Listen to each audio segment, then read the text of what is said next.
الحمد لله وحده والصلاة والسلام على من لا نبي بعده صاحب التاج والمعراج سيد الإنس والجنات محبوب ربنا محبوب رب السماوات والأرض الذي اسمه مكتوب في التوراة والإنجيل أرسله الله بالحق بشيرا ونذيرا وداعيا إلى الله بإذنه وسراجا منيرا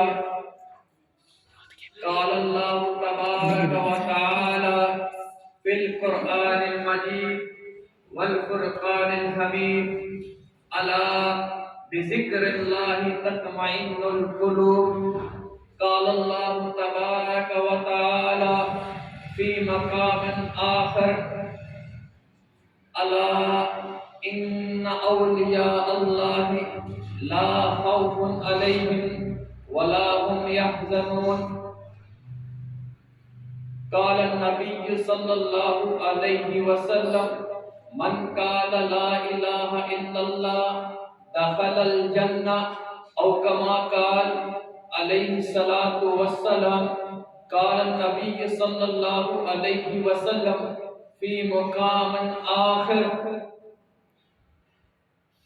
من قال لا إله إلا الله بصدق قلبه دخل الجنة او کما قال علیہ الصلوۃ والسلام۔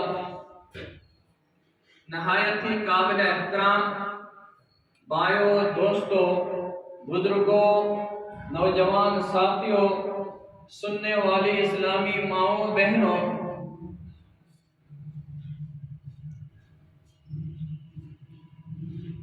آپ حضرات کو پتہ ہے یہ اسلامی مہینوں کے حساب سے رجب المکرم کا مہینہ ہے، اور اللہ تبارک و تعالی نے 4 مہینے جن کی عظمت، جن کی بلندی کو اپنے کلام میں بیان فرمایا، ان 4 مہینوں میں سے ایک مہینہ رجب المکرم کا مہینہ ہے،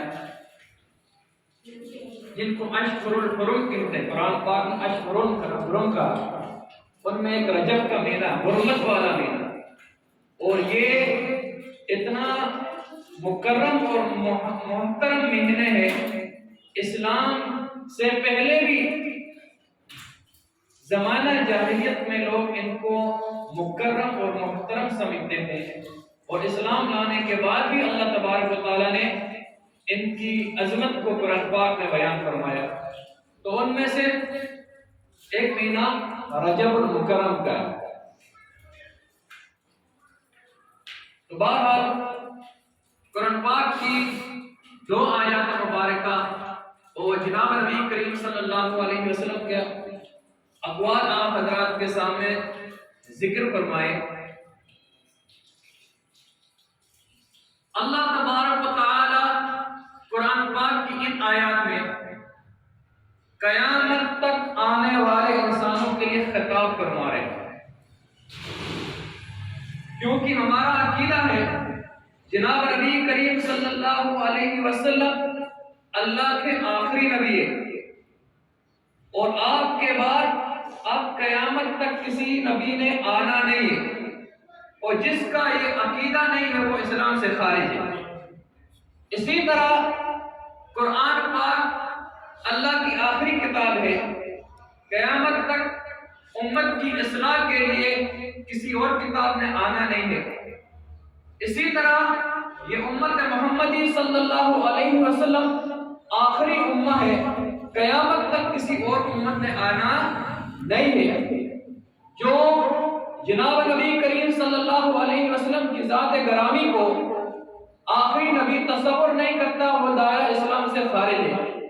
اسی طرح جو آدمی قرآن پاک کو اللہ کی آخری کتاب نہیں مانتا ہے، اللہ کی لاریا عاشق کتاب نہیں مانتا ہے، وہ بھی اسلام سے خارج ہے۔ تو بہرحال اب امت کی اصلاح کے لیے، لوگوں کی اصلاح کے لیے اللہ تبارک و تعالیٰ نے قرآن پاک بھیجا ہے۔ اب ہدایت قرآن پاک میں ہے، اس کے علاوہ کسی اور چیز میں موجود نہیں ہے۔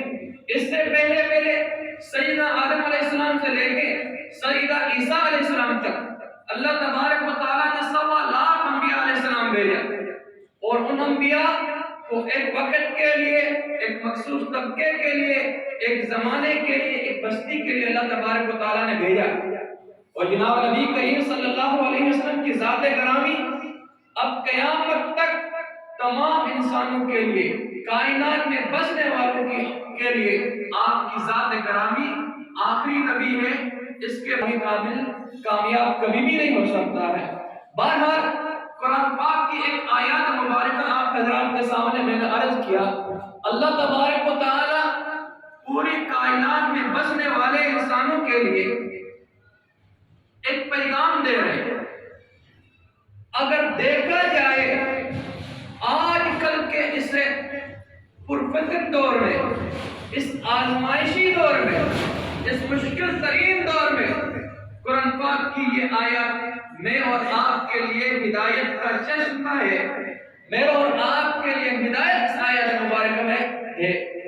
تو میرے بھائیو، اللہ تبارک و تعالی کائنات میں بسنے والے انسانوں کو فرماتے ہیں، اے انسان، تم دنیا میں سکون چاہتا ہے۔ ہر آدمی کی یہ تڑپ ہوتی ہے، یہ خواہش ہوتی ہے، یہ آرزو ہوتی ہے کہ مجھے دلی سکون مل جائے، دلی اطمینان مل جائے۔ تو میرے بھائیو، کوئی دلی سکون کے لیے وزارت اور عہدے کو استعمال کرتا ہے، شاید اس سے مجھے سکون حاصل ہو جائے۔ کوئی بینک بیلنس، مال و دولت کو استعمال کرتا ہے، شاید مال و دولت کی وجہ سے مجھے سکون حاصل ہو جائے۔ اسی طرح کوئی یہ چاہتا ہے شاید اولاد کی وجہ سے مجھے سکون مل جائے۔ کوئی یہ چاہتا ہے کہ مجھے دنیائی محلات اور آسائشوں کی وجہ سے سکون مل جاتا ہے، لیکن اس کے باوجود آپ دیکھتے ہیں کہ جو آدمی جتنا زیادہ آسائش میں ہوگا، جتنا زیادہ آرام میں ہوگا، لیکن اس کے باوجود اس کو اتنی زیادہ دل کی سکون حاصل نہیں ہوتی۔ کیوں؟ سکون کے لیے ہم نے مادی ذرائع استعمال کر دیے، مادی طریقے استعمال کر دیے، لیکن اس کے باوجود سکون نہیں ملا۔ آپ نے دیکھا آج ہمارے پاس ہر چیز موجود ہے۔ سکون کے لیے تو پیسے لگاتا ہے، کبھی سکون کے لیے تو اولاد کو دیکھ کر خوش ہوتا ہے، لیکن سکون نہیں ملتا ہے۔ تھانوی رحمۃ اللہ علیہ نے ایک حکایت لکھی ہے لطیفے کے طور پر۔ ایک بندہ تھا کہ ان کی ملاقات حضرت خضر علیہ السلام سے ہوئی۔ ثانی صاحب فرماتے ہیں کہ انہوں نے کہا، حضرت میں سکون چاہتا ہوں، کہ میں ایسا بننا چاہتا ہوں کہ مجھے سکون مل جائے، تو آپ میرے لیے دعا کریں۔ حضرت خضر علیہ السلام نے انہیں کہا، آپ ایسا کریں، 3 دن کا آپ کے پاس ٹائم ہے، ان 3 دنوں میں آپ ایسا بندہ تلاش کر کے لائے جس کو دلی سکون حاصل ہو جائے، جس کو دلی سکون ملا ہوا ہے۔ کہتا ہوا آدمی 3 دن تک مختلف لوگوں سے ملا، ہر آدمی سے پوچھتا ہے، وہ کسی نہ کسی پریشانی میں مبتلا ہے، ہر آدمی کے پاس چلا جاتا ہے، وہ کسی نہ کسی بے سکونی میں مبتلا ہے۔ آخر کار اسے ایک آدمی ملا، وہ اس کے پاس چلا جاتا ہے، اور اس کے نوکر بھی ہے، اولاد بھی ہے، بڑے محلات بھی ہے، پیسے والا بھی ہے، وہ اس کے پاس چلا جاتا ہے اور کہتا ہے، اب میں کہوں گا کہ اس دعا میرے لیے دعا کرے کہ مجھے اللہ ایسا بنا دے۔ یہ دل میں خیال آیا اور پھر کہتا ہے کہ میں سوچنے لگا، پہلے میں اس آدمی سے اس کی حالت پوچھوں تو صحیح، یہ کس حالت میں ہے۔ تو بہرحال کہتے ہیں اس آدمی کے پاس گیا، ظاہراً اس کے نوکر تھے، اس کی بیوی تھی، محلات تھے، پیسہ تھا، اولاد تھی، سب کچھ تھا، اور میں نے کہا یہ آدمی بڑا دلی سکون والا ہوگا۔ میں نے کہا، حضرت آپ کو کیا دلی سکون حاصل ہے؟ انہوں نے کہا کہ میں آپ جیسا بننا چاہتا ہوں، آپ مجھے بتائیں کہ آپ کو دلی سکون حاصل ہے؟ اس حضرت نے کہا اگر سے کہ اللہ کے لیے یہ دعا نہیں کرنا کہ میرے جیسا بن جائے، اور میں جس پریشانی میں مبتلا ہوں اللہ تعالیٰ کسی دشمن کو اس پریشانی میں مبتلا نہ کرے۔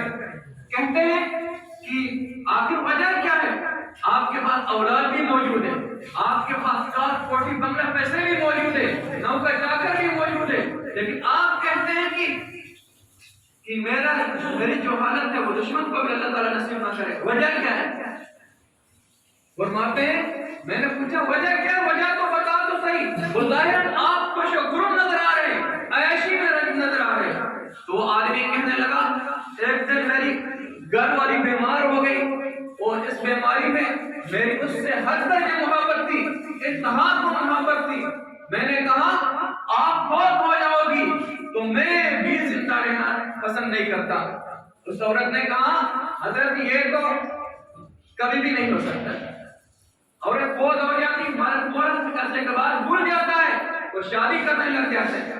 اس نے کہا نہیں، یہ کبھی بھی نہیں ہوگا، آپ کے بغیر میرا زندہ رہنا محال ہے۔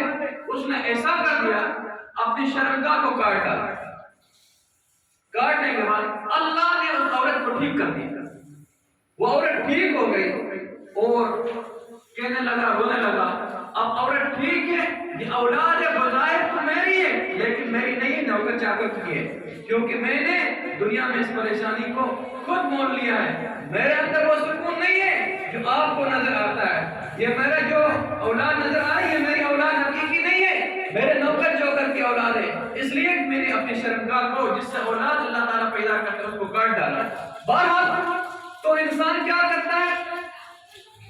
چاہتا ہے کہ مجھے ہر طرح سے سکون مل جائے، ہر طرح سے سکون مل جائے، لیکن اس کے باوجود بھی سکون نہیں ہوتا۔ وہ سکون کے لیے اللہ نے قرآن پاک میں بیان فرمایا، پڑھتے ہیں مجھے کبھی کبھار افسوس ہوتا ہے اپنے آپ پر، مسجد کے محراب پر بیٹھ کر عرض کرتا ہوں میرے بھائیوں، اللہ کے نبی نے فرمایا جو آدمی بوڑھا ہوتا ہے اس کو دو چیزیں ہمیشہ اس کے اندر جوان ہوتی ہیں، جتنا بوڑھا ہوگا دو چیزیں اس کے اندر ہے، وہ اس کی آرزو میں بڑھتی رہتی ہے۔ آج اپنے دل کو اندر جا کے دیکھو، کیا میرے نبی نے نہیں فرمایا تھا آدمی بوڑھا ہوتا ہے اس کو عمر کی زیادہ تڑپ ہوتی، میری 100 سال عمر ہو جائے، اور بوڑھا ہوتا ہے اور چاہتا ہے میرے پاس زیادہ مال و دولت حاصل ہو جائے، حالانکہ یہ مال و دولت اس کی نہیں ہوتی ہے، مال و دولت اس کی وہ ہوتی ہے جو اس نے آگے بھیجا ہے۔ قرآن پاک میں اللہ تعالیٰ فرماتے ہیں جو تم آگے بھیجو گے اللہ کے پاس اس کا اجر پاؤ گے۔ تو میرے بھائیوں اللہ نے فرمایا دو چیزیں ان کی ہمیشہ جوان رہتی ہے، عمر کی حسد، مال کی حسد۔ کیا میرے اور آپ کے اندر نہیں ہے؟ آج مسجد کے محراب پر بیٹھ کر کہتا ہوں، کبھی کبھار کہنا چاہتا ہوں لیکن کہہ نہیں سکتا، شاید کوئی بڑا آدمی، نوجوان آدمی میرے بھائیوں میں سے برا بنائے۔ آج ہم مسجد میں آدھا گھنٹہ 20 منٹ پہلے آ جاتے ہیں، تو میرے بھائیوں کیا آپ نے دیکھا کہ ہم قرآن پاک پڑھتے ہیں؟ ہم تو سارے کاموں میں لگے ہوتے ہیں، دنیائی معاملات میں، گھر والے معاملات جو گھر میں ڈسکس نہیں ہوتے وہ مسجد میں کیا ہم نہیں کرتے؟ کیا یہ ٹائم کہتے ہیں جو آدمی گھر سے نکلتا ہے مسجد کے لیے نکلتا ہے، جتنا وقت مسجد میں آتا ہے یہ سارا نماز میں شمار ہوتا ہے۔ کیا میں اور آپ مسجد میں آ کر اللہ تعالیٰ کو یاد کرتے ہیں؟ کیا ہم استغفار کرتے ہیں؟ کیا درود شریف پڑھتے ہیں؟ کیا قرآن پاک ہم پڑھتے ہیں؟ نہیں، یہاں تک کہ ایمان کھڑے ہونے تک ہم دنیائی معاملات میں گپ شپ لگاتے رہتے ہیں۔ تو میرے بھائیوں اللہ فرماتے ہیں قرآن میں آپ کو اطمینان ہے، اللہ کے دین میں آپ کو اطمینان ہے، اللہ کے نبی کے طریقے میں آپ کو اطمینان ہے۔ تو میرے بھائیوں اللہ بذکر اللہ تطمئن القلوب، میرے ذکر میں دلی اطمینان ہے، دلی سکون ہے، ہر طرح کی راحت ہے، عیاشی ہے، ہر طرح کا آرام ہے۔ تو میرے بھائیوں کیا میں اور آپ دنیائی سکون چاہتے ہیں؟ کیا ہم میں سے ہر آدمی یہ نہیں چاہتا ہے کہ اللہ تبارک و